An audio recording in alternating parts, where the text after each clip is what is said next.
ஆரம்பத்துல ஜவுளி பூங்கா இங்க வருது அப்படின்னு சொல்லி சொன்னாங்க. ஆனா இப்ப வந்து சேலம் யான் கலரிங் பார்க் அப்படின்னு சொல்லி இருக்கு. இது வந்து மக்கள் வந்து சாயப்பற்ற வருது அப்படின்னு சொல்லி ஒரு ஒரு அச்சம் இருக்கு அவங்களுக்கு. சாயப்பற்றங்கிற ஒரு வார்த்தை தான் அவங்க மனசுல இன்னும் இருக்கு.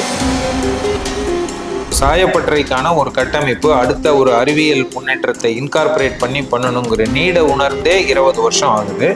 அதனால சாயப்பட்டறையோட சேர்ந்து தான் இந்த திட்டம் வருது அப்படிங்கிறது அனைவருக்கும் தெரிந்தது.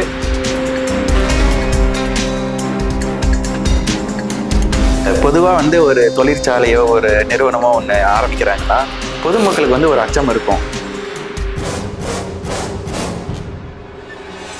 தொழிற்சாலை வரும்போதோ ஒரு தொழில் பேட்டையாகவும் ஏற்படும் போதோ அவங்களுடைய சொந்த ஊர்ல ஏற்படுற சில மாறுதல்கள்னால என்ன விதமான பாதிப்புகள் இருக்கும். நம்ம பக்கத்து மாவட்டங்கள்ல இதே மாதிரி திட்டங்கள்லாம் தொடங்கப்பட்டதா சொல்றாங்க. அங்க வந்து நிறைய பிரச்சனைகள் இருக்கிறதா சொல்றாங்க. அவங்க தண்ணி பாதிச்சதா சொல்றாங்க. அதே மாதிரி இதுல நிறைய சிக்கல்கள் இருக்குன்னு சொல்லி மக்கள் வந்து குற்றச்சாட்டு முன்னாடி வச்சுக்கிட்டே இருக்காங்க. அந்த 40% தண்ணியில 36% தண்ணி மீண்டும் இண்டஸ்ட்ரி யூஸுக்கே பயன்படுது. அதுல என்னன்னா ஜீரோ லிக்விட் டிஸ்சார்ஜ் அப்படின்னா தண்ணி வந்து மறுசுழற்சியிலேயே இருக்கும். இப்ப இங்க இந்த ஊர் மக்கள் என்ன எதிர்ப்பு சொல்றாங்கன்னா, என்ன பேசிக்கிறாங்கன்னா, இங்க வந்து நம்ம நிலத்தடி நீரை எல்லாம் உறிஞ்சிருவாங்க. அதே மாதிரி சாக்கடை தண்ணி எப்படி வந்து அவங்க சுத்தம் பண்ணி யூஸ் பண்ண முடியும், இது பாசிபிள் இருக்கா அப்படின்னு சொல்லி மக்களுக்குள்ள ஒரு அச்சம் இருக்கு. தண்ணி வெளியில விடுறதுக்கோ தண்ணியை உள்ள இருந்து எடுக்கிறதுக்கான தேவைகள் இல்லை.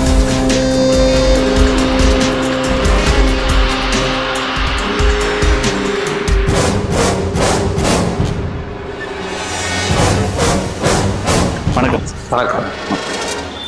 சேலம் யான் கலரிங் பார்க்குக்கு உங்களை வரவேற்கிறதுல ரொம்ப மகிழ்ச்சி அடைகிறோம். நிறைய ஆர்வத்துடன் உங்களுடைய வருகையை எதிர்பார்த்துட்டு இருக்கோம். வாங்க சந்திச்சு பேசுவோம். கண்டிப்பாங்க.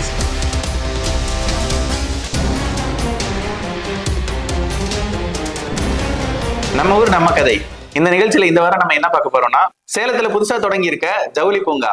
இந்த ஜவுளி பூங்கால என்னென்ன நன்மைகள் இருக்கு, என்னென்ன சிக்கல்கள் இருக்கு, சில பேர் வந்து வேணும்ன்றாங்க, சில பேர் வேணான்றாங்க. இதுல என்னதான் பிரச்சனை இருக்கு, சம்பந்தப்பட்ட ஜவுளி பூங்காவோட திட்ட இயக்குனரை இன்னைக்கு நம்ம நேரடியா பார்க்க வந்திருக்கோம்.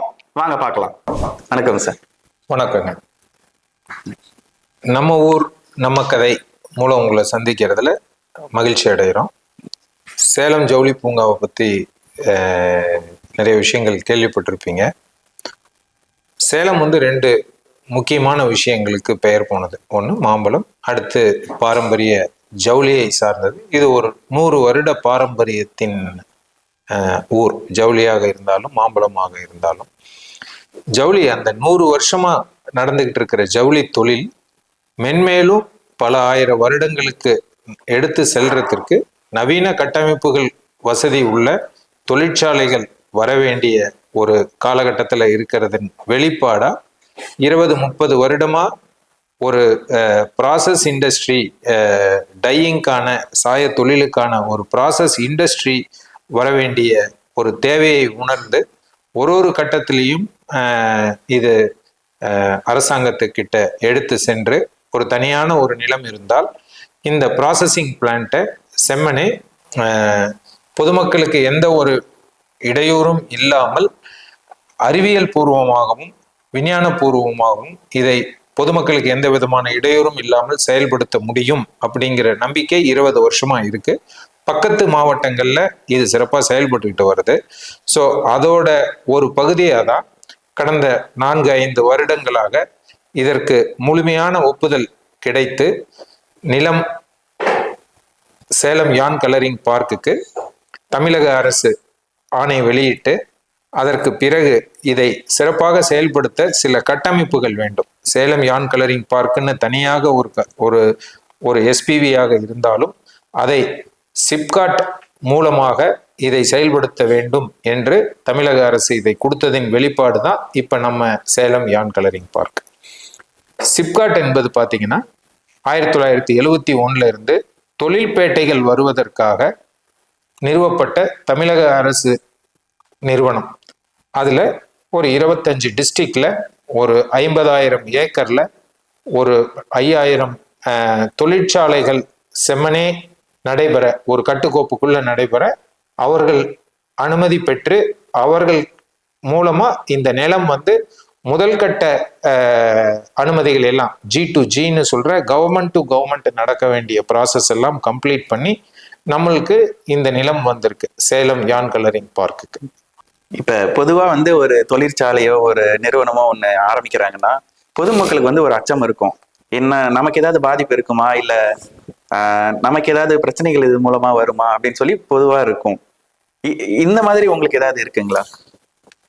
பொதுமக்களினுடைய பயம், அச்சம் அக்கறையா மாறி அவர்கள் வெளிப்படுத்தியிருக்காங்க. இப்ப வந்து பல்வேறு கவன ஈர்ப்பு நடவடிக்கைகள்ல அவங்க கொடுத்துருக்காங்க. அது பாராட்டுதலுக்கு உரியதுதான். ஏன்னா நம்ம ஊர் அப்படின்னு பார்க்கும்போது அவங்களுக்குள்ள அட்டாச்மெண்ட், இந்த ஒரு ஒரு ஒரு தொழிற்சாலை வரும்போதோ ஒரு தொழில் பேட்டை ஏற்படும் போதோ அவங்களுடைய சொந்த ஊர்ல ஏற்படுற சில மாறுதல்கள்னால என்ன விதமான பாதிப்புகள் இருக்கும், நீர் பாதிக்குமா, காற்று பாதிக்குமா, இல்ல வாழ்வாதாரம் பாதிக்குமா, என்ன ஏது அப்படிங்கிற ஒரு நியாயமான அச்சம் இருக்கும். அது அக்கறையை கவன ஈர்ப்பா கொண்டு வந்திருக்காங்க. அது எல்லாருக்கும் தெரிஞ்சதுதான். அதுல குறிப்பா இப்ப வந்து முன்னாடி இயங்கிக்கிட்டு இருந்த சாய தொழில்கள், அந்த தொழில் வந்து லிக்விட் டிஸ்சார்ஜ் மெத்தட்ல இயங்கிக்கிட்டு இருக்கு. லிக்விட் டிஸ்சார்ஜ் மெத்தட்ல என்ன ஒரு டிஸ்அட்வான்டேஜ் இருக்கு, ரெண்டு சைடும் பார்த்தா நாம்ஸுக்கு உட்பட்டு தண்ணியே வெளியே விடணும். பொல்யூஷன் கண்ட்ரோல் போர்ட் நாம்ஸுக்கு உட்பட்டு தண்ணியை வெளியில விடணும். அந்த நாம்ஸ் பிரகாரம் சில வேலைகளை செய்யறதுக்கு எக்யூப்மெண்ட் ஒரு சில பெரிய கம்பெனி இருக்கும், சின்ன கம்பெனி இருக்கும், ஸ்மாலஸ்ட் இருக்கும், மைக்ரோ இருக்கும். இதை செய்ய முடியாதவங்க தொழில இருந்து விலகிடுவாங்க. பொல்யூஷன் கண்ட்ரோல் போர்ட் நாம்ஸுக்கு உட்பட்டு இயங்குற தொழிற்சாலைகள் மட்டுமே நிற்கும். ஆனால் அதை செய்யும் போது அவங்களுக்கு வந்து ரெண்டு விதமான பாதிப்புகள் இருக்கு. அவங்களுடைய ப்ராசஸ்ல சால்ட் ரெக்கவர் பண்ண முடியாது, தண்ணியை வெளியில விட்டாக வேண்டிய ஒரு கட்டாயம் இருக்கு. நாம்ஸுக்கு உட்பட்ட தண்ணியவே வெளியில விட்டாலும் அந்த தண்ணி லாஸ் தான் நமக்கு. ஸோ சால்ட்டும் லாஸு, பொல்யூஷன் கண்ட்ரோல் போர்டு நாம்ஸுக்கு உட்பட்டு வெளியில விடுற தண்ணியும் அவங்களுக்கு லாஸ். இதனோட அடுத்த பரிணாம வளர்ச்சியா தான் அறிவியல் பூர்வமான வளர்ச்சி ஒரு 10-15 வருடங்களுக்கு முன்னாடி இருந்தே இது எமர்ஜ் ஆகி வந்திருக்கு.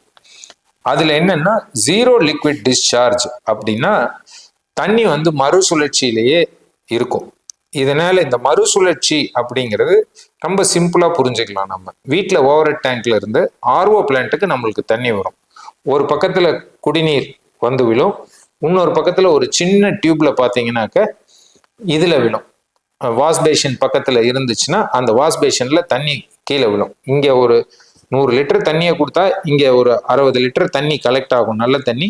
மிச்சம் 40% தண்ணி வெளியில போயிடும். மறுசுழற்சி முறையில் இது லிக்விட் டிஸ்சார்ஜ். மறுசுழற்சி முறை ஜீரோ லிக்விட் டிஸ்சார்ஜ்ல என்ன நடக்குது அப்படின்னா இந்த கீழே போற 40% தண்ணியையும் மறுபடியும் இன்னொரு ஸ்டேஜ் ஆர்ஓ, 2வது ஸ்டேஜ் ஆர்ஓ, 3வது ஸ்டேஜ் ஆர்ஓ கீழேயே விடாம அதே மாதிரி இன்னும் ஒரு உயர் அழுத்த சவுடு பரவல் மூலமா நம்ம அதை கொடுக்கும்போது அந்த 40% தண்ணியில 36% தண்ணி மீண்டும் இண்டஸ்ட்ரி யூஸுக்கே பயன்படுது. இதனால ஏற்படுற லாஸ் கடைசி ஸ்டேஜ்ல எவாபரேட் பண்ணி சால்ட்டையும் தனியா எடுத்துடுறோம். அதுக்கு தேவையான மேக்கப்பும் நமக்கு வந்து வேற ஒரு பகுதியிலிருந்து எடுக்க வேண்டியிருக்கு. அதுக்கு 2 சோர்ஸ் இருக்கு. நிலத்தடி சோர்ஸ் ஒன்று இருக்கு, ஆத்து சோர்ஸ் ஒன்று இருக்கு. நம்ம நிலத்தடி சோர்ஸையும் யூஸ் பண்ணல, ஆத்துல இருந்தும் தண்ணி எடுக்கல. மாறாக நவீன முறைகள்ல இப்ப பல மாவட்டங்கள்ல இந்த முனிசிபல் கார்பரேஷன் வாட்டரை யூஸ் பண்றதுக்கான தொழில்நுட்பங்களை இன்கார்பரேட் பண்ணிக்கிட்டு வராங்க. அதுல நம்ம சேலத்துல மான்குட்டை 35 MLD இருக்கிற ஒரு ட்ரீட்மெண்ட் பிளான்ட்ல இருந்து ஒரு இதுல லாஸ் ஆகிற 10%, இப்ப நம்ம பிளான்ட் இங்க 10 MLD நம்ம போடுறோம் அப்படின்னா 10ல இருந்து 15% வரைக்கும் இந்த இவாபரேஷன் மூலமா தண்ணி வெளியில போகும். அதை வந்து மான்குட்டையில இருந்து இங்க எடுத்து நம்ம யூஸ் பண்றோம். அந்த கழிவு நீரை எடுத்து தான் இங்க யூஸ் பண்றோம். நம்மளுக்கு போர் போட வேண்டிய தேவைகளோ ஆற்றிலிருந்து தண்ணீர் எடுக்க வேண்டிய தேவைகளோ நமக்கு கிடையாது. மேலும் லிக்விட் டிஸ்சார்ஜ் வேற, ஜீரோ லிக்விட் டிஸ்சார்ஜ் வேற. லிக்விட் டிஸ்சார்ஜ்ல தண்ணி வெளியில போகும். ஜீரோ லிக்விட் டிஸ்சார்ஜ்ல நம்ம கார்ல ரேடியேட்டர் இருக்கு பாத்தீங்களா, அந்த சுழற்சியிலேயே இருக்கும். திடீர்னு ஒரு நாள் கூலண்ட் கம்மியா இருக்குன்னா நம்ம கூலண்ட்டை டாப் அப் பண்ணுவோம். இங்க டெய்லி தேவைப்படுற அந்த டாப் அப்புக்கு மான்குட்டையில இருக்கிற அசுத்தமான நீரை எடுத்து அதை மறுபடியும் நம்ம சுத்தம் பண்ணி நம்மளுடைய தொழிற்சாலை தேவைகளுக்கு பயன்படுத்திக்கிறோம். ஒரு பகுதி. எல்லா நேரமும் அதை பயன்படுத்தணுங்கிற கட்டாயம் கிடையாது. மழைநீர் சேகரிப்பையும் நம்ம யூஸ் பண்ணி ஒரு 50% ஆஃப் த நாட்களுக்கு, வருஷத்துல மழை இருக்கிறத, அதுக்கு மழை நீரையும் சேகரிப்பு பண்ணி நம்ம இதை செம்மையா நடத்த முடியும். தண்ணி வெளியில விடுறதுக்கோ தண்ணிய உள்ள இருந்து எடுக்கிறதுக்கான தேவைகள் இல்லை. இப்ப நம்ம பக்கத்து மாவட்டங்கள்ல இதே மாதிரி திட்டங்கள்லாம் தொடங்கப்பட்டதா சொல்றாங்க. ஆனா அங்க அங்க நிறைய பிரச்சனைகள் இருக்கிறதா சொல்றாங்க. அவங்க தண்ணி பாதிச்சதா சொல்றாங்க. அதே மாதிரி இதுல நிறைய சிக்கல்கள் இருக்குன்னு சொல்லி மக்கள் குற்றச்சாட்டு முன்னாடி வச்சுக்கிட்டே இருக்காங்க. இதை நீங்க எப்படி பாக்குறீங்க சார்? 2011, 12 அந்த வருடங்கள்ல பாத்தீங்கன்னா திருப்பூர்ல ஒரு மிகப்பெரிய மாற்றம் நிகழ்ந்தது. திருப்பூரோட தொழில் முற்றிலும் முடக்கப்பட்டு அதன் பிறகு மத்திய அரசு, மாநில அரசு, லோக்கல் கார்பரேஷன்ஸ் எல்லாரும் ஒரு ஒருங்கிணைந்த ஒரு கமிட்டியை ஃபார்ம் பண்ணி அடுத்த லெவல் ஆஃப் டெக்னாலஜி என்னன்னு பார்த்து பொது சுத்திகரிப்பே, காமன் எஃப்ளூயன்ட் ட்ரீட்மெண்ட் பிளான்ட் போடுறதன் மூலம், ஏன்னா அது தனிப்பட்ட மனிதனால செய்யணும்னா நிறைய பொருளாதாரம் இன்வெஸ்ட் பண்ற மாதிரி இருக்கும், அமௌண்ட் இன்வெஸ்ட் பண்ற மாதிரி இருக்கும். ஸோ அப்ப தமிழக அரசு, மத்திய அரசு இதுக்கான திட்டங்களை, தொழிலை கைவிட முடியாது, தொழிலை அடுத்தடுத்த கட்டத்துக்கு எடுத்துட்டு போனாதான் வேலை வாய்ப்பு கிடைக்கும் அப்படிங்கிற அடிப்படையில தமிழக அரசும் மத்திய அரசும் அதற்கான ஒரு ஃபண்டை மானியமா கொடுத்து 18-20 சிஇடிபிகள் இப்ப அங்க இயங்கி கொண்டிருக்கிறது. அதுல என்னன்னு பாத்தீங்கன்னா சிஇடிபியோட டெக்னாலஜி வருஷத்துக்கு வருஷம் மாறிக்கிட்டே இருக்கு. நம்ம 2 புரிதலை சரியா வச்சுக்கணும். லிக்விட் டிஸ்சார்ஜ் மெத்தட் ஒன்று, அது அந்த தண்ணியை பொல்யூஷன் கண்ட்ரோல் நார்ம்ஸ் பிரகாரம் வெளியில விடுறது. இன்னொன்று, தண்ணியை வெளியிலேயே விடுறதில்லை. அந்த பைப்புக்குள்ளேயோ அந்த வாய்க்கால்குள்ளேயோ உள்ள இருக்கிற கட்டருக்குள்ளேயோ பைப்புக்குள்ளேயோ எக்யூப்மெண்ட்டுக்குள்ளேயோ மறுசுழற்சி பண்றது. அந்த மறுசுழற்சி மூலம் ஏற்படுற நீர் ஆவியாகிறத டாப் அப் பண்றது. லிக்விட் டிஸ்சார்ஜை பார்த்துட்டு அது ஜீரோ லிக்விட் டிஸ்சார்ஜின்னு புரிஞ்சுக்கிறது தப்பான ஒரு புரிதலை மக்களுக்கு தெரியப்படும். இப்ப நாங்க அங்க போய் பார்த்தோமே, அண்டை மாவட்டங்கள்ல பார்த்தோம், அது லிக்விடா அவங்க டிஸ்சார்ஜ் பண்ணினதை பார்த்துருக்கீங்க. பார்க்க வேண்டியது, தெரிஞ்சு கொள்ள வேண்டியது, தண்ணியே அதுல நம்மளுக்கு கண்ணிலேயே தெரியாது, சுழற்சியிலேயே இருக்கும்.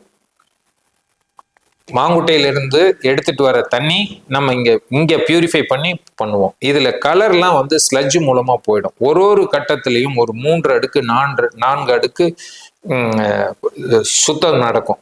ஃபர்ஸ்ட் ஏரோபிக் ப்ராசஸ்ல காற்றை உள்ள அனுப்பிச்சு அதோட பயாலஜிக்கல் ஆக்சிஜன் டிமாண்டையும் கெமிக்கல் ஆக்சிஜன் டிமாண்டையும் சப்சிடைஸ் பண்ணிட்டு, அதுக்கு அடுத்தது அதை 24 மணி நேரம் 30 மணி நேரம் அந்த தண்ணி சுத்தி கிளாரிஃப்ளோகேட்டர்ல போய் சுத்தமானதுக்கு அப்புறம் அதோட வீரியத்தன்மை இழந்து அது செட்டில் ஆகும். அந்த இது அடுத்த கட்டத்துக்கு போகும்போது அது மெல்லிய சவுடு ஆர்ஓ பிளான்ட் மூலமா, உயரழுத்த பம்புகள் மூலமா அதை எடுத்துட்டு போக முடியும். இதுல கிடைக்கிறது நம்மளுக்கு 2-3 ப்ராடக்ட் கிடைக்கும். ஒன்று ஸ்லெட்ஜ் ஈரத்தன்மையும் இருக்கும், அதை காய வச்சு பாய்லருக்கு யூஸ் பண்ணிக்கலாம். அதுக்கு என்ன முறையா யூஸ் பண்ணணுங்கிறது அரசு வழிகாட்டுதல் இருக்கு. அடுத்து சால்ட்டு ரெக்கவர் ஆகிடும், நல்ல தண்ணியை நம்ம யூஸ் பண்ணுவோம். இந்த சால்ட் ரெக்கவர் ஆகிறது அப்படிங்கிறது அந்த அந்த அந்த அதனால ஏற்படுற சில அசௌகரியங்கள் தான் டிடிஎஸ் அதிகம் ஆகுது. 4000, 5000 அந்த மாதிரி ஏற்படுறது. அடுத்து நல்ல தண்ணியை நம்ம பயன்படுத்திக்கிறோம். இதே தண்ணியவே நம்ம மறுசுழற்சியில பயன்படுத்திக்கிறோம்னா நீர் எடுக்க வேண்டிய தேவையே இருக்காது. பூமியில இருந்தோ ஆத்துல இருந்தோ எங்க இருந்தோ எடுக்காது. அந்த தண்ணியவே நம்ம மறுசுழற்சியில பண்றோம். அதனால ஏற்படுற லாஸை அதையுமே நம்ம கீழே இருந்து எடுக்கல, அசுத்தமான தண்ணியில இருந்து தான் அதை எடுத்து அதை சுத்தம் பண்ணி யூஸ் பண்றோம். இது ஒரு சஸ்டைனபிள் ப்ராசஸ். இதுல கார் ரேடியேட்டர் சிஸ்டம் மாதிரி தான். இப்போ வந்து இதை ஒரு பெரிய முதலீட்டில் உயரிய தொழில்நுட்பத்தில் இதை இன்கார்பரேட் பண்ணுறதுனால தனி மனுஷர்களாலேயோ சிறு குறு ஜவுளி வியாபாரிகளாலேயோ இதை வந்து செயல்படுத்த முடியாத சூழ்நிலையை மென்மேலும் எடுத்து சொல்லி இதில் ஒரு 7-8 லட்சம் பேர் சேலம் மாவட்டத்தில் நேரடியாகவும் மறைமுகமாகவும் இந்த தொழில் சார்ந்த ஜவுளி தொழில் சார்ந்த ஒரு பங்களிப்பை இண்டஸ்ட்ரியில பண்ணிக்கிட்டே இருக்காங்க. அவங்களுடைய வாழ்வாதாரமே ஜவுளி தான். ஜவுளி நம்ம சேலம் மாவட்டத்தில் பார்த்தீங்கன்னா ஒரு ஒரு புள்ளி விவரம் சொல்லுது, 100-200 சாயப்பட்டறைகள் இயங்கி இந்த தொழில் மேலும் மேலும் மேலும் மேலும் நடந்துகிட்டு இருந்திருக்கு ஒரு பீரியட்ல. இப்ப இந்த இன்வெஸ்ட்மெண்ட் பண்ண முடியாததுனால அப்படியே தொழில் நஞ்சிக்கிட்டே வருது. ஸோ அதனால அவங்களுடைய தொழில், நம்மளுடைய சேலம் மாவட்டத்தினுடைய தன்மையும் மாறி தொழிலும் தேய்ந்து கொண்டே வருதுன்னு வச்சுக்கோங்களேன். ஸோ இப்ப ஜவுளி தொழில் சாயப்பட்டறை சாயமோ சாயப்பட்டறை இல்லாமலோ இயங்க முடியுமா அப்படின்னா அது ஒரு கேள்விக்குறி. இப்போ என்னன்னா எல்லாத்துக்கும் கலர் ஆட் பண்ண வேண்டியிருக்கு. அதை சரியான முறையில ஆட் பண்ணுனா, சரியான முறையில அணுகுனோம்னா ஜவுளி தொழில் பாதுகாக்கப்படும். இப்ப வந்து இப்ப இங்க இந்த ஊர் மக்கள் என்ன எதிர்ப்பு சொல்றாங்கன்னா, என்ன பேசிக்கிறாங்கன்னா, இங்க வந்து நம்ம நிலத்தடி நீரை எல்லாம் உறிஞ்சிருவாங்க, அதே மாதிரி சாக்கடை தண்ணி எப்படி வந்து அவங்க சுத்தம் பண்ணி யூஸ் பண்ண முடியும், இது பாசிபிள் இருக்கா அப்படின்னு சொல்லி மக்களுக்குள்ள ஒரு அச்சம் இருக்கு. சுத்தி இருக்கவங்க கேட்கிற கேள்வி வந்து அதுதான். இப்ப வந்து விவசாயிகளுக்கும் இதுல ஏதாவது பாதிப்பு இருக்குதுங்களா? இப்ப கிரவுண்ட் வாட்டர் வந்து எடுக்கிறது இல்லைன்னு சொல்லியிருந்தீங்க. 2 தண்ணியை பொறுத்த வரைக்கும் தரம் ஒண்ணு, அளவு ஒண்ணு. தரத்தை பொறுத்த வரைக்கும் டெக்னாலஜி இருக்கு. வீட்டில் ஆர்ஓ பிளான்ட் இருக்கு. அதே மாதிரி டீமினரலைசேஷன் இருக்கு. இப்போ நம்ம எடுக்கிற தண்ணியை முதல்லயே சொன்ன மாதிரி அதோட சிஓடி பிஓடி லெவலையெல்லாம் கரெக்ஷன் பண்ணி ஆர்ஓ பிளான்ட்ல விட்டுட்டோம்னா, மெல்லிய சவுட்ல பிரிச்சோம்னா அதிகமான டிடிஎஸ் இருக்கிற வாட்டர் ஒரு பகுதியாகவும் இன்னொரு பகுதி வந்து தூய்மையான தண்ணியாகவும் வரும். டீ வடிகட்டுறதோட இதை பார்த்தீங்கன்னா துகள்கள் அந்த இதுலயே நின்றுடும், சாயம் மிகுந்த இந்த டீ வரும். அதுக்கப்புறம் சாயத்தை பிரித்து எடுக்கிறதுக்கு வேற சில மெத்தடாலஜிஸ் இருக்கு, அதை பிரிச்சு எடுத்துருவோம். அது ஸ்லட்ஜ்லயே செட்டில் ஆயிடும். ஸோ அப்ப நல்ல தண்ணி ஒரு பக்கம் வரும், ஸ்லட்ஜ் ஒரு பக்கம் வரும். ஸ்லட்ஜ்லயே கலந்து மிச்சம் இருக்கிற 1% 2% சாயம் வந்து ஸ்லட்ஜோட சேர்ந்து போகும். அதை வந்து காய வச்சோம்னா பாய்லருக்கு விறகா யூஸ் பண்ணிக்கலாம், ஃபயர் ஃபியூலா யூஸ் பண்ணிக்கலாம். இந்த திட்டத்துக்காக ஏன் இந்த இடத்த நீங்க சூஸ் பண்ணீங்க? அதே மாதிரி யாருக்கிட்ட பர்மிஷன் வாங்கினீங்க? பொதுமக்கள் வந்து ஒரு குற்றச்சாட்டு முன்னாடி வைக்கிறாங்க, என்னன்னா யாரோட அனுமதியில இங்க வைக்கிறாங்க, யாரோட அனுமதி இல்லாம வச்சிருக்காங்க அப்படின்ற மாதிரி ஒரு நம்பிக்கை வச்சிருக்காங்க. இது என்ன அளவுக்கு உண்மைங்கிறத நீங்க சொன்னா நல்லா இருக்கும். அதாவது இப்ப நம்ம ஒரு தொழிலை அடுத்தடுத்த கட்டத்துக்கு எடுத்துட்டு போகணும் அப்படிங்கிற ஒரு சுச்சுவேஷனை இதை ஒரு கனவு திட்டமாவே, முதல்ல சொன்ன மாதிரி ஒரு கனவு திட்டமாவே ஒரு 20-25 வருடங்களுக்கு முன்னாடி இருந்து இதை வந்து டெக்னாலஜிகள் கம்மியா இருந்த காலகட்டங்கள்ல இருந்து பர்சியூ பண்ணி ஒரு சூழ்நிலையில நம்மளுக்கு இவ்வளவு ஏரியா இருந்தாதான், நம்ம வந்து ஒரு 100 ஏக்கர் இருந்தாதான் எல்லாத்தையும் உள்ளடக்கி நம்ம செய்ய முடியும் அப்படிங்கிற கோரிக்கையை தமிழக அரசுக்கு வச்சு அவங்க பலகட்ட ஆய்வு இதுல செஞ்சு பல்வேறு இடங்களை தேர்வு செய்து இந்த இடம் சரியானதாக இருக்கும் அப்படிங்கிறது சிப்காட் மூலமாகவும் அந்த நிலத்தை அலாட் பண்றதுக்கு ப்ராசஸ் இருக்கு. இது ஒரே நாள்ல நாங்க எங்களுக்கு பிடிச்ச இடத்தை தேர்ந்தெடுக்க முடியாது. எந்த இடத்துல வேணாலும் சாயப்பட்டறை அமைக்கலாம். இந்த ஜீரோ லிக்விட் டிஸ்சார்ஜ்ல இந்த இடத்துக்கும் சாயப்பட்டறைக்கும் கனெக்ட் பண்ணி நம்ம பார்க்கணும். அப்படிங்கும்போது சாயப்பட்டறை ZLD முறையில் அமைக்கிறதுக்கு இடம் வந்து ஒரு இடம்னால ஒரு பாதிப்போ ZLDனால ஒரு பாதிப்போ 100% ஏற்படாது. ஏன்னா இது வந்து கான்டாக்ட்லெஸ்ஸா தண்ணி வந்து மறுசுழற்சி முறையிலேயே போகுது. அதனால இந்த இடம் ஒரு 20 வருடமா அபேண்டன் மைனா இருந்து ஒரு பள்ளத்தாக்கு மாதிரி இருந்து அந்த இடத்த வந்து தேர்ந்தெடுத்து இதை சரி பண்ணிக்கிட்டா இன்னும் நிலமும் அந்த கட்டமைப்புகளை வந்து பரிசீலனை செஞ்சு செய்யறதுக்கு பல்வேறு கட்டமான ஒரு 4-5 வருடமாவோ 10 வருடமாவோ இது வந்து தமிழக அரசுக்குள்ள ஏற்பட்டுள்ள ஒரு ரிக்குயர்மெண்ட்டை அவங்க உணர்ந்து நீடை ஃபீல் பண்ணி பல பல இடங்களை ஒரு இடத்த தொந்தரவு பண்ணணுன்றதுக்காக இதை செலக்ட் பண்ற மாதிரியான பார்வையிலிருந்து வெளியில வந்து பார்த்தா ஒரு இடத்த மறுபடியும் யூஸ் பண்ணலாம். இது வந்து இதுக்கு இந்த திட்டத்துக்கு இது சரியான இடமா இருக்கும் அப்படிங்கிறது நம்ம வந்து கான்டாக்ட்லெஸ் பூமிக்கும் இதுக்கும் வீடு கட்டுறதுக்கு இடம் தேர்ந்தெடுக்கிற மாதிரி தான் தொழிற்சாலைக்கு. ஒரு தொந்தரவு பண்ணிரும் அப்படின்னு இருந்தால் பலகட்ட பரிசோதனைகளுக்கு கடந்துதான் இந்த இடத்த செலக்ட் பண்ணியிருக்கு. ஸோ அதனால இந்த இடத்துல செய்யாம வேற இடத்துல செஞ்சா என்னங்க அப்படின்னா, வேற இடத்துல செஞ்சாலும் ஜீரோ லிக்விட் டிஸ்சார்ஜ்னால எந்த இடத்துல செஞ்சாலும், எந்த மாநிலத்துல செஞ்சாலும், எந்த ஒரு சூழ்நிலையில செஞ்சாலும் எந்த விதமான பாதிப்பும் ஏற்படாது அப்படிங்கிறது தான் இதுல நம்ம புரிஞ்சுக்க வேண்டிய உண்மை. இடத்துக்கும் ZLDக்கும் சம்பந்தம் கிடையாது. மற்ற இடத்துல போய் பண்ணுங்க அப்படின்னா, மற்ற இடத்துல நம்ம லிக்விட் டிஸ்சார்ஜ் பண்ற மாதிரியான ஐடியால இருந்தா தான் லிக்விட் அந்த மாதிரி தேவைப்படும். இது வந்து அந்த மாதிரியான ஒரு அதையும் தனித்தனியா பார்க்க வேண்டியிருக்கு, இடத்தையும் ஜீரோ லிக்விட் டிஸ்சார்ஜ்.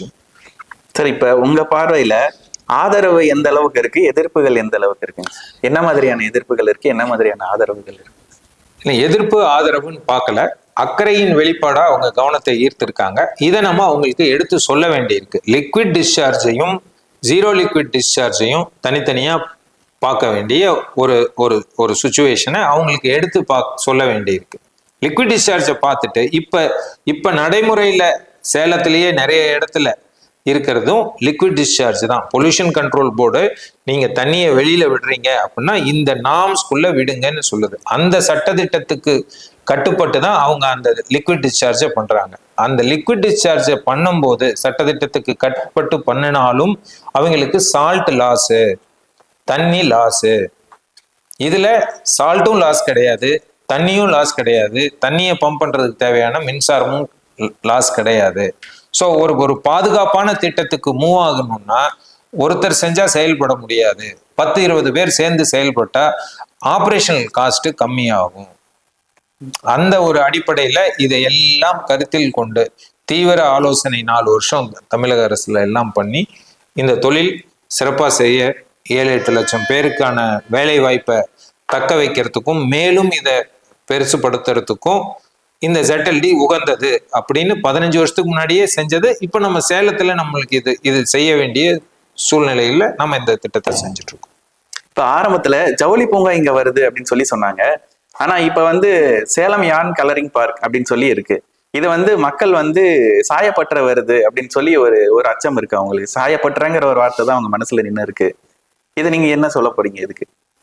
சேலம் யான் கலரிங் பார்க் அப்படிங்கிற ஒரு தேவை, ஒரு கம்பெனி உருவாகி 16 வருஷம் ஆகுது. இந்த தேவையே ஒரு சாயப்பட்டறைக்கான ஒரு கட்டமைப்பு, அடுத்த ஒரு அறிவியல் முன்னேற்றத்தை இன்கார்பரேட் பண்ணணுங்கிற நீட உணர்ந்தே 20 வருஷம் ஆகுது. அதனால சாயப்பட்டறையோட சேர்ந்துதான் இந்த திட்டம் வருது அப்படிங்கிறது அனைவருக்கும் தெரிந்தது.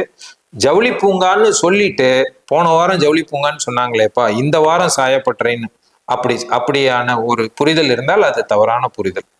அந்த புரிதலை மாற்றி அமைக்க வேண்டும். முதல் நாளில் இருந்தே சாயப்பட்டறை வேணும், சாயப்பட்டறை சார்ந்த தொழில்கள் வேணும். சாயப்பட்டறை தனித்து சின்ன சின்ன ஜவுளி தயாரிப்பாளர்களால செய்ய முடியல, அதனால ஒருங்கிணைந்த விஷயமா வந்தா தான் இந்த ஜவுளி தொழில் இந்த 7 லட்சம் மக்களுக்கு வாழ்வாதாரத்தை அளிக்க முடியும்னு கேட்டுதான் இது பெற்றப்பட்டதே தவிர, ஜவுளி பூங்கான்னு சொல்லி சாயப்பட்டறை இங்க வராதுன்னு சொல்லி அப்படி ஆரம்பிக்கப்பட்டது அல்ல. அது வந்து நம்ம தெளிவா ரெண்டையும் புரிஞ்சுக்கணும். ஜவுளி பூங்கா அப்படிங்கிறதுல சாயப்பட்டறை ஒரு பர்சன்டேஜ், ஒரு 10-20 சாயம், மிச்சம் ஒரு 70-80% ஆஃப் இது வந்து மற்ற ஜவுளி சார்ந்த தொழில்கள் தான் வருது. இது முழுமையாவே சாயப்பட்டறையா வந்தா கூட எந்த விதமான பிரச்சனையும் ஏற்படாது. இருந்தாலும் இது ஒரு இன்டகிரேட்டட், எல்லா இடமே இப்ப அங்க சேலம் சிட்டிக்குள்ள இயங்கிக்கிட்டு இருக்கிறவங்க இந்த ஒரு நவீன திட்டத்தை இங்க வரும்போது அங்க இருக்கிறத க்ளோஸ் பண்ணிட்டு தான் இங்க வர போறாங்க. இப்போ யாரும் அங்க மிகப்பெரிய அளவுல இல்லை. இங்க இது மாதிரி அங்க இருந்து க்ளோஸ் பண்ணிட்டு இங்க வந்தாங்கன்னா ஒரு 25 பேர் 26 பேர் அந்த மாதிரி இங்க வருவாங்க. ஜவுளி பூங்கான்னு சொல்லிட்டு சாயப்பட்டறையை உள்ளடக்கியதான ஒரு பூங்காவை அமைக்கல. அது வந்து 20 வருஷமா இது எல்லாருக்கும் இது சம்பந்தமா சார்ந்து இருக்கிறவங்களுக்கு தெரிஞ்சதுதான். இப்ப இப்ப இந்த இடத்துல சேலத்துல முக்கியமா இந்த இடத்துல ஜவுளி பூங்கா ஆரம்பிச்சிருக்கீங்க. இதை சுத்தி இருக்க மக்களுக்கு என்ன யூஸ் இருக்கு? இப்ப எல்லாருக்குமே வந்து மனசுல இருக்கும், அதாவது சில பேர் கேட்டிருக்கலாம், சில பேர் கேட்காமயே இருக்கலாம், நிறைய பேர் கேட்காமயே இருக்க வாய்ப்பு இருக்கு. அவங்களுக்கு என்ன பலன் இருக்கு இங்க வர்றதுனால? சார், தொழில் ஒரு இடத்துல அபிவிருத்தி ஆகுது, ஒரு நவீன கட்டமைப்புல தொழில் அபிவிருத்தி ஆகுதுன்னா முதல் வந்து வேலை வாய்ப்பு. பலதரப்பட்ட 10வது படிச்சவங்கல இருந்து காலேஜ் முடிச்சுட்டு இந்த தொழில் சார்ந்த டெக்னிக்கல் தொழில் சார்ந்து இருக்கிறவங்க வெளி மாநிலத்துக்கு வேலைக்கு போகாம நம்ம ஊர் மக்களே இங்க நம்ம ஊர்ல பாத்தீங்கன்னா ஒரு சேலம் மாவட்டத்திலேயே கவர்மெண்ட் ஸ்கூலே ஒரு 300 ஸ்கூல் இருக்கு கிட்டத்தட்ட. பிரைவேட் ஸ்கூல் இருக்கு, பிரைவேட் காலேஜ் இருக்கு, அரசு கல்லூரிகள் இருக்கு. இதுல இருந்து படிச்சுட்டு இந்த தொழில் சார்ந்து படிச்சுட்டு இந்த தொழிலுக்கு தேவையான ஸ்கில்ஸ்ல இருக்கிறவங்க எல்லாருமே இங்கேயே வேலை பார்க்கலாம். ஸோ வேலை வாய்ப்புங்கிறது ஒரு மிகப்பெரிய இது.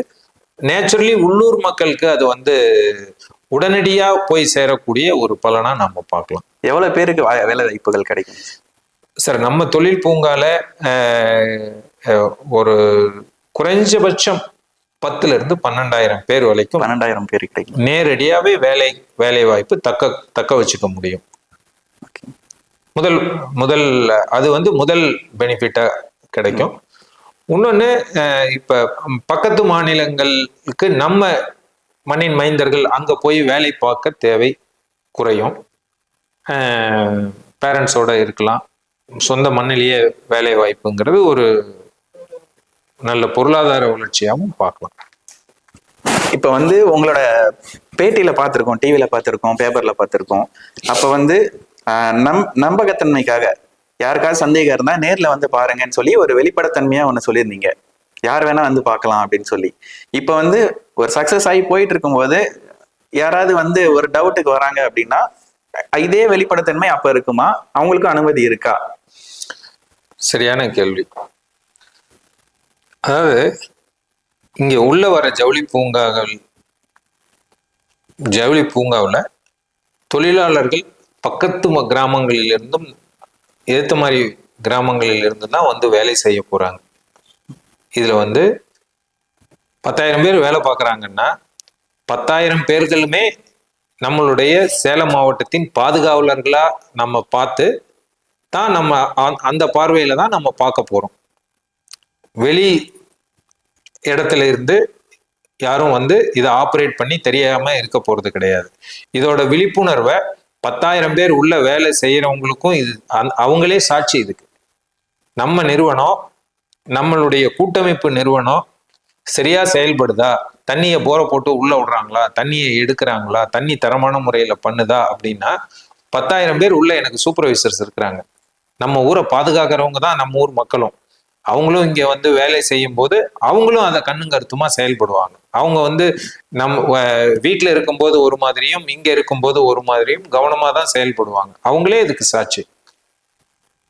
நம்ம ஊர் மக்களே சாட்சி, நம்ம ஊர் தொழிலாளர்களே சாட்சி, நம்ம ஊர் விஞ்ஞானிகளே சாட்சி. இதுக்கு வேற யாரும் வழியில இருந்து வந்து ஆப்ரேட் பண்ண போறது கிடையாது. இல்லை, நானே மெஷினை வச்சு ஆப்ரேட் பண்ணினாதான் உங்களுக்கு இது இருக்கும். நம்ம ஊர் மக்கள் அண்டை மாநிலங்கள் இப்ப கட்டிட தொழிலாளர்கள் வேலை செய்யும் போது நம்ம ஊர் மக்களே கட்டிட வேலை செய்யற மாதிரி நம்ம ஊர் மக்களே தான் இது சிறப்பா செய்ய போறாங்க. விஜயகுமார் இதுல வந்து வேலை செய்யறாருன்னா எங்க அப்பா கேட்பாரு, எங்க மாமா சித்தப்பா கேட்பாரு, என்னப்பா அவன் தொழிற்சாலை எப்படி நடக்குதுன்னு கேட்பாரு. கீழ் மட்டத்துல வேலை செய்யறவங்களும் ஏத்த மாதிரி இப்ப வீட்டுல இருக்கிறவங்களும் கேட்பாங்க, அப்பா உன் தொழிற்சாலையில சிஇடிபி சரியா இயங்குதா, நீ தானே அதுல வேலை பாக்குறியாமே, தப்பா நடக்குதான்னு அவரு போய் நம்மளுக்கு சொல்ல போறாரு. இல்லைங்க, அது மாதிரி ஒண்ணும் இல்லை, நாங்க நேரடியா நாங்கள் தானே இயக்குறோம், எப்படியும் இங்க இருக்கிறவங்க தானே வேலை செய்ய போறோம், இந்த மாவட்டத்தை சார்ந்தவங்க தான் வேலை போறோம், இந்த கிராமத்தை சார். அதனால அந்த 10,000 பேரே இதற்கு சாட்சி. இப்ப சில ஊர்கள்ல பாத்தீங்கன்னா சில நிறுவனங்கள்ல வெளி மாநிலத்து ஆளுங்களை உள்ள விடுறாங்க. அந்த மாதிரி இருக்குங்களா? நம்ம இதுல நம்ம ஊர் ஆளுங்களுக்கு தான் முதல் முன்னுரிமைன்னு சொல்லி இப்ப சொல்றீங்க. முன்னுரிமை வெளி மாநிலம் அப்படிங்கிறதுல பார்க்கும்போது நமக்கு தேவையானவர்கள் இங்கேயே இருக்கிறாங்க. நம்ம ஊர் ஆட்களை தவிர்த்துட்டு வெளியில இருந்து தான் வந்து இங்க செயல்படணும் அப்படிங்கிற மாதிரியான தொழில்நுட்பங்கள் இல்லை. அது அந்த ஹியூமன் ரிசோர்சஸ் மேனேஜ்மெண்ட்டுங்கிறது இங்க வர 75 இண்டஸ்ட்ரியிலையும் ஆல்ரெடி இங்க இயங்கிக்கிட்டு இருக்கு. ஆல்ரெடி இங்க வந்து அந்த ஹியூமன் ரிசோர்சஸ் சம்பந்தமா வெளி மாநிலத்தில் இருக்கிறவங்க ஒரு சர்டன் பர்சன்டேஜ் இருக்க செய்வாங்க. ஏன்னா அதை வந்து ஒரு தவறான நோக்கத்துல நம்ம அதை புரிஞ்சுக்க கூடாது. ஸோ வெளி மாநிலத்தில் இருக்கிறவங்களுக்கு கொடுக்குறாங்கன்னு 100% இங்க இருக்கிறவங்களை வச்சே இயங்கிக்கிட்டு இருக்கிறது தான் இப்ப சாயப்பட்டறை மற்ற இடத்துல இருக்கு. ஒரு சர்டன் பர்சன்டேஜ் ஆஃப் பீப்புள் நம்மளே ஒரு நம்ம கிட்ட ஒரு யூனிக் டெக்னிக் இருக்கு. திருப்பூர் மாவட்டத்துல போய் வேலையை செய்யறோம், கரூர் மாவட்டத்துல போய் வேலை செய்யறோம், மற்ற மாவட்டங்கள்ல இருந்து வரவங்க வேலை செய்வாங்க நிச்சயம். இப்ப திருமணி முத்தாறுல இருந்து அப்புறம் சில கழிவு நீர்களை வந்து யூஸ் பண்றதா சொல்லியிருக்கீங்க. அதுக்கான எந்த அளவுக்கு பாசிபிள் இருக்கு? அந்த தண்ணி எப்படி கொண்டு வர முடியும்? அது எப்படி அது வந்து சுத்திகரிக்க முடியும்? இப்ப இந்த இண்டஸ்ட்ரியல் யூஸுக்கான வாட்டரை நமக்கு கார்பரேஷன் மூலமா, இப்ப நம்ம வீட்டுல கார்பரேஷன் கனெக்ஷன் வந்துருச்சான்னு கேட்கிறோம் இல்லையா? கார்பரேஷன் கனெக்ஷன் தான் நம்மளுடைய ஹியூமன் கழிவுகள் எல்லாமே கார்பரேஷன் வாட்டர் மூலமா பைப் மூலமா எடுத்துட்டு வந்து எந்தெந்த சேலம் ஆர் முனிசிபல் கார்பரேஷன்ல இருக்கிற சுத்திகரிப்பு நிலையத்துக்கு அந்த கழிவுகள் வந்துடுது.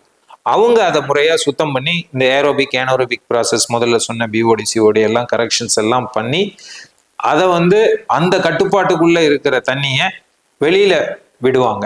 அந்த வெளியில விடுறது வந்து இண்டஸ்ட்ரியல் யூஸுக்கு உகந்ததா இருக்காது. அதை மறுபடியும் அதை நம்ம இங்க வாங்கி பைப் மூலம் தான் இங்க எடுத்துட்டு வர போறோம். எப்படி மொத்த கார்பரேஷன்லயும் கலெக்ட் பண்றாங்களோ, ஒரு 5000 கனெக்ஷன் இருக்கு ஒரு ஊர்ல, ஒரு 5000 கனெக்ஷன் இருக்கு அப்படின்னா 5000 கனெக்ஷனும் தனித்தனியா சின்ன சின்ன பைப் வழியா வந்து ஒரு பெரிய பைப் வழியா வந்து அந்த சுத்திகரிப்பு நிலையத்துக்கு வரும்.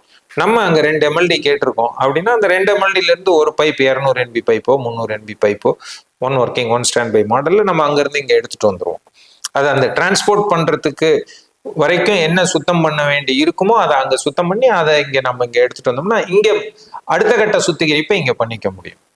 இதனால என்ன இன்னொரு அட்வான்டேஜ் என்னன்னு பாத்தீங்கன்னா, அந்த இண்டஸ்ட்ரியல் யூஸுக்கு தகுந்த வாட்டரை ஒரு 2 லட்சம் லிட்டர் 20 லட்சம் லிட்டர் அங்கிருந்து எடுக்கிறோம்னா அதோட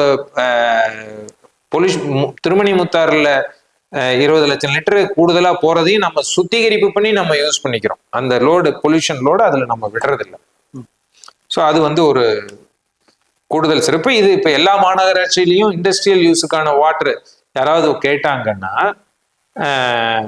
முனிசிபல் கார்பரேஷன்ல இருக்கிற கழிவு நீரை அதை கொடுத்துட்றாங்க. அந்த கழிவு நீரை மறுபடியும் எடுத்து இங்க சுத்திகரிப்பு இண்டஸ்ட்ரிக்கு அது போதும், இண்டஸ்ட்ரி ஸ்டாண்டர்டுக்கு அது போதும், போதுமான இண்டஸ்ட்ரி ஸ்டாண்டர்டுக்கு உட்பட்ட மாதிரி அதை சுத்திகரிப்பு பண்ணிக்கிறாங்க. இப்ப நம்ம ஊர்ல எவ்வளவு மக்கள் வந்து இந்த தொழில் சார்ந்தவங்க இருக்காங்க? ஜவுளி தொழில் சேலம் மாவட்டத்துல 6 to 8 லட்சம் பேர் வரைக்கும் நேரடி மறைமுக ஜவுளி தான். இது என்னோட ஜவுளிங்கன்னா ஜவுளியில வந்து ஒரு வேல்யூ செயின், பெரிய வேல்யூ செயின் இருக்கு. இப்ப பருத்தியில இருந்து யானு ஸ்பின்னிங்கு மற்றது இதுல வந்து ஒரு டிரான்ஸ்போர்ட் ஒரு முக்கிய மேட்ரு. ஸோ ஒரு இடத்துக்கும் மூவ் ஆகி டிரான்ஸ்போர்ட் தொழில் இருக்கு. அந்த ஊர் ஜவுளியவே நம்பி இருக்கிற ஊரா இருந்தா அதனால ஏற்படுற ஸ்கூலு, அதனால ஏற்படுற இது அதையெல்லாம் தாண்டி மறைமுகத்தை தாண்டி நேரடியாவே ஒரு 6 to 8 லட்சம் பேர் வரைக்கும் இதுல நேரடியா ஜவுளி தொழில சேலம் மாவட்டத்துல இருப்பாங்க. இப்ப சில பேர் எதிர்ப்பு காட்டுற மக்களுக்கு உங்க சைடு நீங்க சொல்லணும்னு நினைச்சீங்கன்னா என்ன சொல்றீங்க?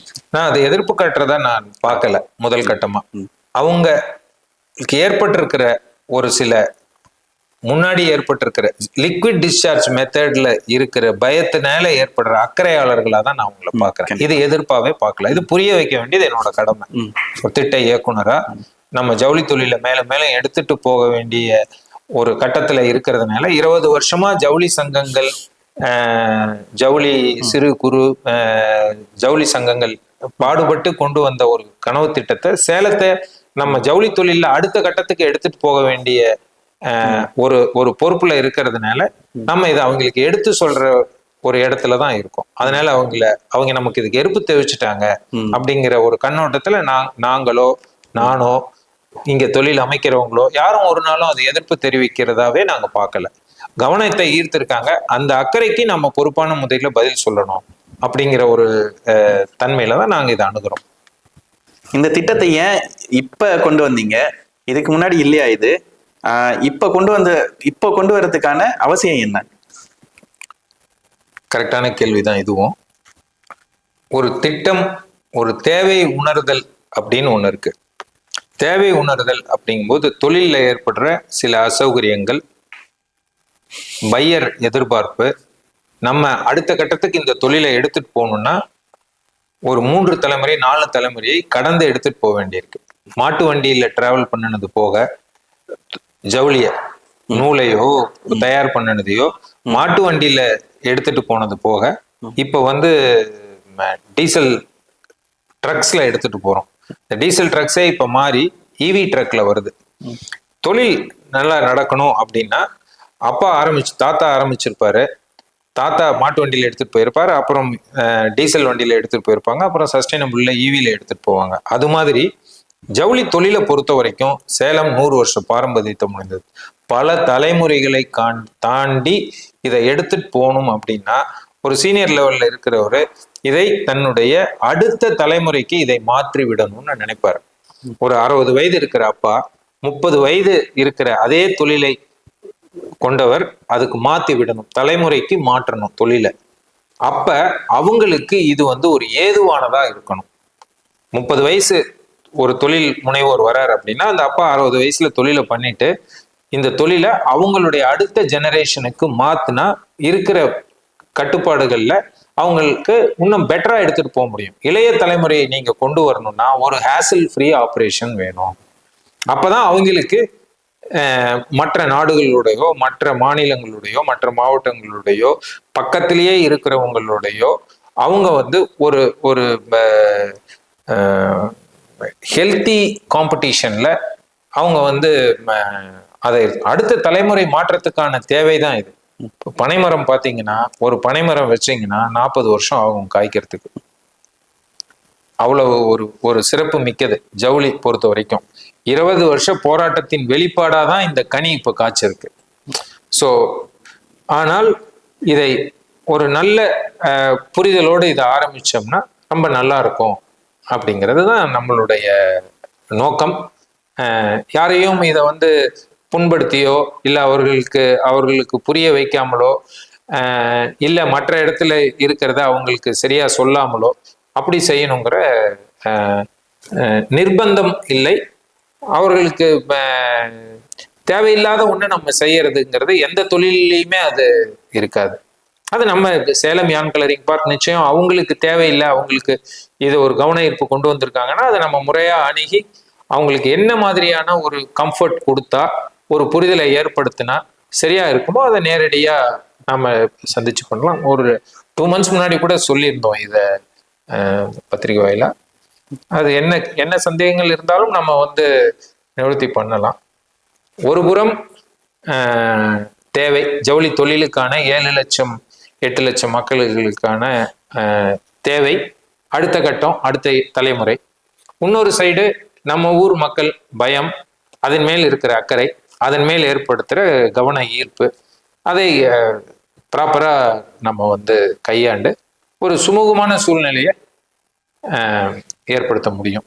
இப்போ உண்ண உணவு உடுத்த உடை இது வந்து ரொம்ப பழைய பழமொழி தான். இருந்தாலும் அதாவது நீங்க வந்து ஜவுளி தொழிலை காப்பாற்றணும், ஜவுளி தொழில இருக்கவங்களை காப்பாற்றணும் அப்படின்னு சொல்லி நீங்க முயற்சி பண்றீங்க. அதே மாதிரி விவசாயிங்க வந்து விவசாயம் பாதிச்சிடக்கூடாது, நமக்கு எந்த ஒரு பாதிப்பும் வந்துடக்கூடாது அப்படிங்கிறதுல அவங்களும் சில முன்னெடுப்புகளை முன்னாடி வைக்கிறாங்க. அதே மாதிரி யாரையும் பாதிக்காம, அதாவது விவசாயிகளாகட்டும், ஜவுளி தொழில இருக்கிறவங்களாகட்டும், பொதுமக்களாகட்டும், இவங்க யாரையும் பாதிக்காம இந்த தொழில் வந்தா சேலத்தோட பெரிய வளர்ச்சியா இருக்கும். இந்த ஜவுளி தொழில் வர்றது பெரிய வளர்ச்சியாகவும் இருக்கும், சேலத்துக்கு ஒரு பெரிய பலன் கிடைக்கும், இது நமக்கு பெருமையாகவும் இருக்கும்.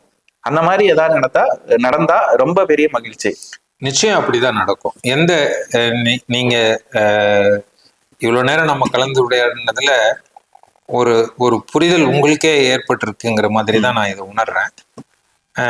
இதுல இது வந்து இந்த ZLD related zero liquid discharge மூலமா விவசாயத்திற்கு கூடுதல் தண்ணீர் தான் கிடைக்கும்.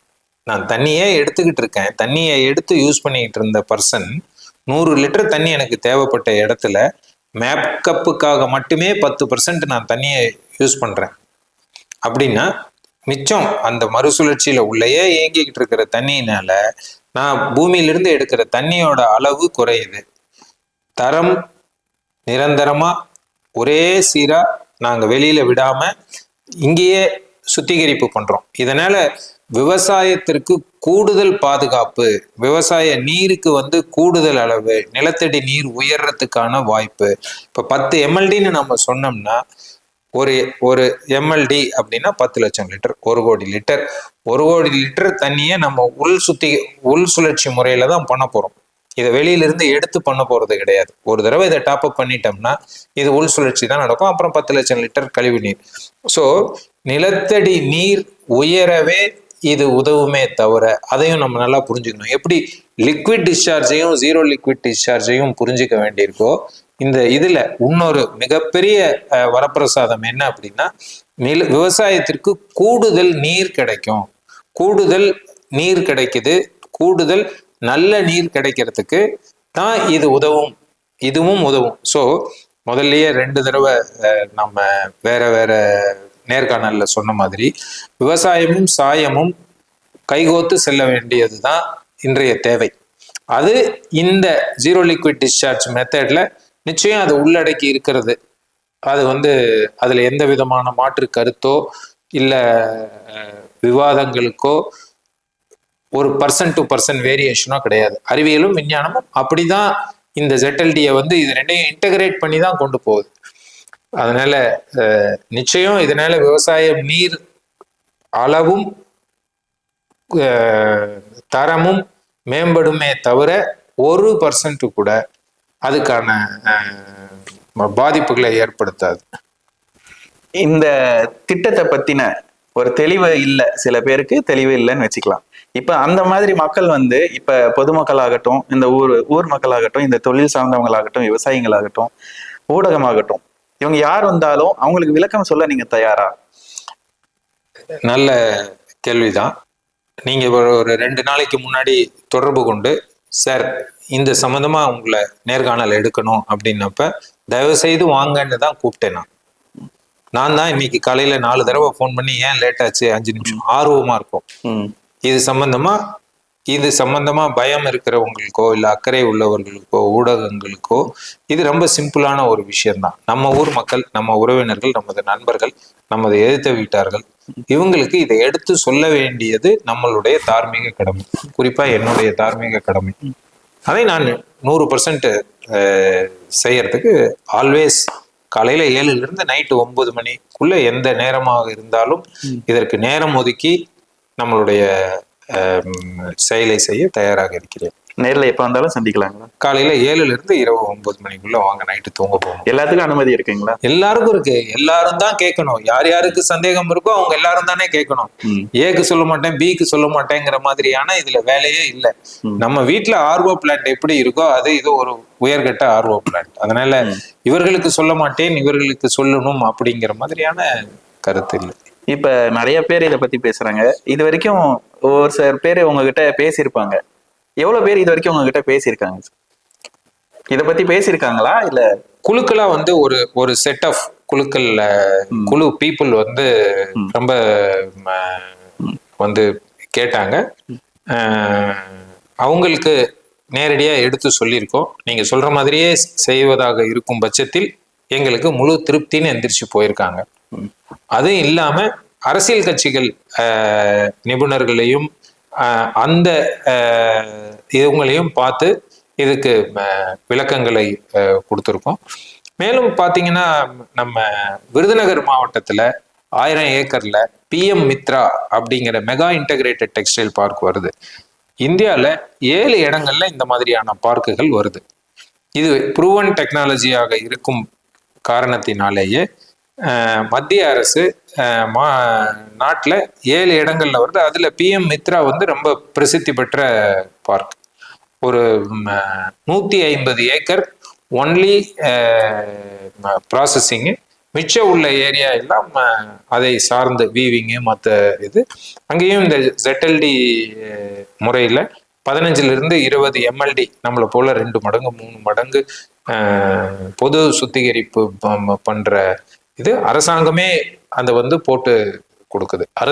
அரசாங்கத்துடைய செலவுல, மத்திய மாநில அரசுகளுடைய செலவுல PM மித்ரா பார்க்குகள் நாடு முழுவதும் அமையுது. நம்மளது ஒரு மைக்ரோ இதுதான், ஒரு தரமான இது, ஒரு ப்ரூவன் பரிசோதனைக்கு உட்பட்டு வெளியில வந்த ப்ராடக்ட் மாதிரி தான் நம்மளோட ப்ராடக்ட்.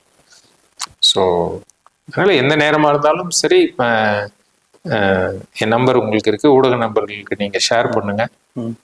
நேரத்தை நம்ம அதுக்கு தகுந்த மாதிரி ஒதுக்கி எடுத்து சொல்லுவோம். இது இவ்வளவு நேரம் எங்க மனசாட்சிப்படி மக்களோட கேள்விகளை தான் நாங்க கேட்டோம். நீங்க பொறுமையா பதில் சொன்னீங்க.